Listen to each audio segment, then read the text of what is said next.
ये है सहरसा का मिनी हरियाणा। दूध की बम्पर पैदावार लेकिन सरकारी योजनाओं से गांव बेखबर। सहरसा जिला मुख्यालय से करीब 20 किलोमीटर दूर सौर बाजार प्रखंड का इंदरवा गांव। करीब 3000 की आबादी वाला यह गांव अपनी एक खास पहचान रखता है। गांव के लगभग हर घर के दरवाजे पर नजर आते हैं गाय, भैंस और बकरियां। यही वजह है कि लोग इंदरवा को कहते हैं मिनी हरियाणा। इस वक्त मेरी मौजूदगी सहरसा जिले के सौर बाजार प्रखंड अंतर्गत इंदरवा गांव में इस वक्त मेरी मौजूदगी है। इस गांव में अमूमन लोग गौ पालन करते हैं और हम आज ये पड़ताल करने आए हैं कि सरकार की योजना इन गांव तक पहुंची है या नहीं। सुबह होते ही गांव की गलियों में पशुओं की आवाज और दूध निकालने की हलचल शुरू हो जाती है। दावा है कि इस गांव से हर दिन करीब 1000 लीटर से ज्यादा दूध का उत्पादन होता है। सुबह और शाम अलग अलग दूध कंपनियों के टैंकर गांव तक पहुंचते हैं और पशुपालकों से दूध खरीद कर ले जाते हैं। लेकिन दूध के इस कारोबार के पीछे एक ऐसी तस्वीर भी है जो सरकारी दावों पर सवाल खड़े करती है।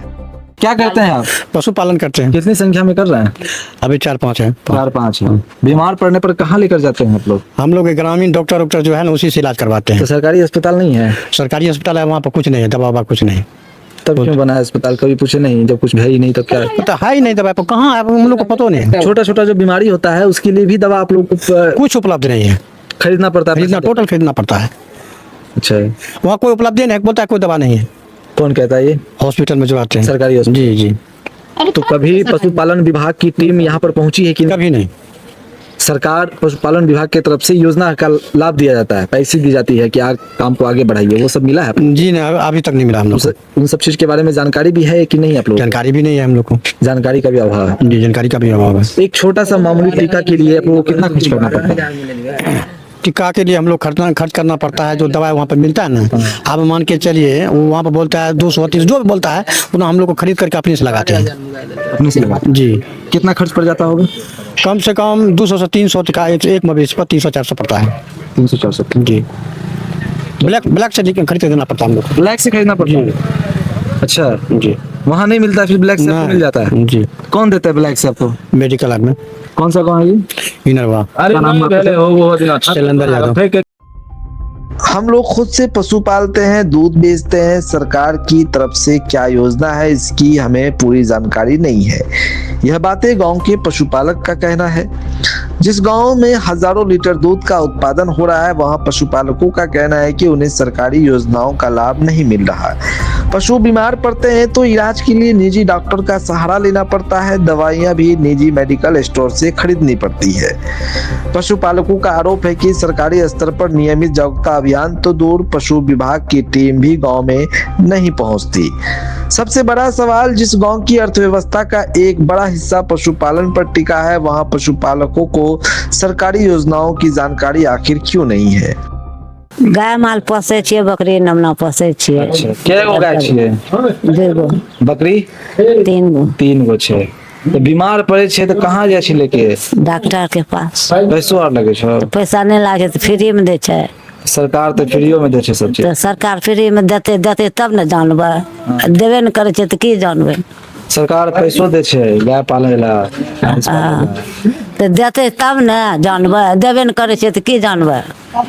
जानकारी नहीं छे? नहीं। कोई आवे छे कि नहीं सरकार की तरफ से? कोई नहीं आवे छे, कोई नहीं आवे छे। करोड़ों रुपया मिले छे करे? कोई नहीं आवे छे, कोई नहीं बे न करे छे। तो हम केन गेलिए की आवे छे नहीं आवे छे? दवाई सब फ्री में मिले छे? आते तब न। नहीं आवे छे कोई ना। पशु बीमार होता है तो प्राइवेट डॉक्टर को बुलाते हैं। सरकारी डॉक्टर या विभाग से हमें कोई सुविधा नहीं मिलती। यह बातें भी पशुपालक का कहना है। वैक्सीन के बारे में भी हमें जानकारी नहीं रहती। अगर सरकार की तरफ से वैक्सीन दी गई है तो हमें उसका लाभ नहीं मिल रहा है। यह बातें भी पशुपालक का कहना है। योजनाएं कागज पर, गांव में सरकारी का अभाव। सरकार पशुपालन और डेयरी को बढ़ावा देने के लिए कई योजनाएं चला रही है। समग्र गौ विकास योजना के तहत डेयरी यूनिट लगाने के लिए पात्र लाभार्थियों को अनुदान दिया जाता है। देशी गौ पालन प्रोत्साहन योजना के जरिए देशी नस्ल के गायों के पालन और दुग्ध उत्पादन को बढ़ावा देने का प्रावधान है। वहीं पशु बीमा योजना के तहत पशुओं की आकस्मिक मृत्यु और गंभीर बीमारियों से होने वाले नुकसान से सुरक्षा देने की व्यवस्था है। इसके अलावा राष्ट्रीय पशुधन मिशन बकरी, भेड़, सुअर और मुर्गी पालन को बढ़ावा देता है और चारा विकास योजना के जरिए पशुओं के लिए बेहतर चारा उत्पादन को प्रोत्साहित भी दिया जाता है। यानी योजनाओं की कमी नहीं है, लेकिन इंद्रवा के पशुपालकों का सवाल है कि इन योजनाओं की जानकारी और लाभ उन तक कब पहुंचेगी। पवन जी, ये बताइए क्या करते हैं आप? पशुपालन करते हैं। कितनी की संख्या में पशुपालन के मवेशी के? अच्छा, तो क्या आप लोग को सरकारी योजना का लाभ आप लोग को तक? अभी तक कुछ नहीं मिलता है, कुछ नहीं मिलता। प्राइवेट से किसी तरह का कोई मन खराब होता है तो मंगाते हैं, उसको हम प्राइवेट से उसको हम इलाज कराते हैं। पैसा आना सुना डॉक्टर जो मांगता है दे देते हैं, क्या करेंगे, किसी तरह ठीक होगा तो बात जाओ, प्राइवेट से ही ठीक करवाते हैं। कोई सरकारी टीम अभी तक हमारी समाज में कभी वो नहीं करता है, कभी नहीं आते? कभी नहीं।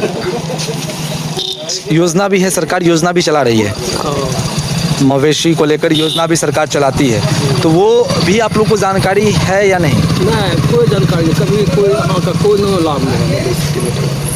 सबसे ज़्यादा मवेशी पालन इसी गांव में होती है? हाँ, यादव का गढ़ है, यहाँ मवेशी का बहुत अथी है, दूध उत्पादन भी बहुत ज़्यादा होता बहुत है। ज़्यादा। सप्लाई भी आप लोग करते हैं? सप्लाई डायरी फॉर्म है, उसके माध्यम से भी आता है, दुहाब भी आता है। इतना होने के बावजूद भी योजना का लाभ आप लोग तक नहीं पहुंचते? क्या नाम बोले सर आप? पवन यादव। हमें सरकार की योजनाओं के बारे में पूरी जानकारी नहीं दी जाती। अगर योजना मिले तो हम अपना पशुपालन और बढ़ा सकते हैं। ये बातें पशुपालक का कहना है।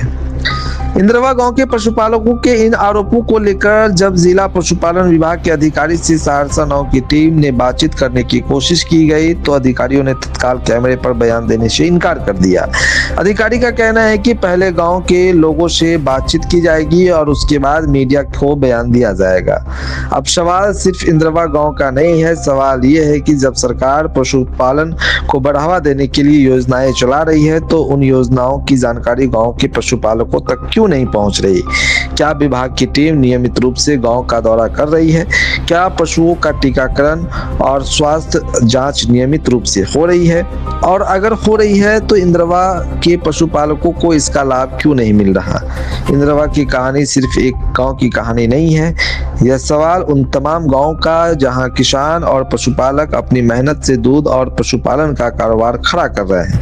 इंद्रवा में पशुपालन की तस्वीर देखकर गांव को मिनी हरियाणा कहा जाता है, लेकिन सरकारी योजनाओं के लाभ की बात आते ही तस्वीर बदल जाती है। एक तरफ रोजाना हजारों लीटर दूध का उत्पादन, दूसरी तरफ बीमार में निजी डॉक्टर, निजी दवा और सरकारी योजनाओं की सीमित जानकारी। अब जरूरत है कि विभाग सिर्फ कागजों और फाइलों तक सीमित ना रहे, बल्कि जमीन पर उतरकर पशुपालकों से सीधा संवाद करे, क्योंकि सवाल सिर्फ योजना बनने का नहीं है, सवाल यह है कि योजना का लाभ आखिर गांव के आखिरी पशुपालक तक कब पहुंचेगा। इंद्रवा गांव के पशुपालक आज भी इस जवाब का इंतजार कर रहे हैं। सहरसा 9 के सहयोगी मोहम्मद सरफराज आलम ने गांव में जाकर इस गांव की हकीकत को जानने की कोशिश की और एक विशेष रिपोर्ट तैयार किया। यह रिपोर्ट आपको कैसी लगी? कमेंट बॉक्स में अपनी राय जरूर दें।